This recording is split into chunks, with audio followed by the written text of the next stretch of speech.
Nous passons ensuite à la représentation graphique d'une suite arithmétique. Nous avons ici une suite arithmétique dont le premier terme vaut 3 et la raison vaut 2.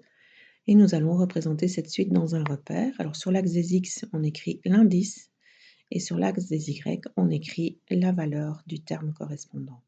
Donc ici, sur l'axe des x, je mets l'indice n et sur l'axe des y, les valeurs de un. Donc ici, mon premier terme U1 valait 3, donc en 1 sur l'axe des x, je vais reporter 3 sur l'axe des y. Donc voici mon premier point. Ensuite, U2 vaut 3 plus 2, la raison. Donc ici, en 2, je vais mettre 3 plus 2, c'est-à-dire 5. Et puis ensuite, U3, ça vaut le précédent, donc en 3, je vais mettre 5 plus 2, ça vaut 7.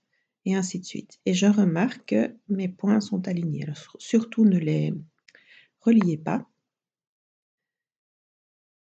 C'est une suite de points alignés, hein. Alors, évidemment, si on voulait écrire la droite qui supporte ces points, alors, on voit que quand on augmente de 1 en x, on augmente de 2 en y, donc le coefficient angulaire va valoir 2. Et si j'avais extrapolé un petit peu, en fait, ici, j'aurais mis un point précédent, donc passant par 0, 1. Donc ici, vous avez l'ordonnée à l'origine, donc un coefficient angulaire de 2, une ordonnée à l'origine qui vaut 1. Vous avez une droite d'équation y égale 2x plus 1 qui supporte tous ces points.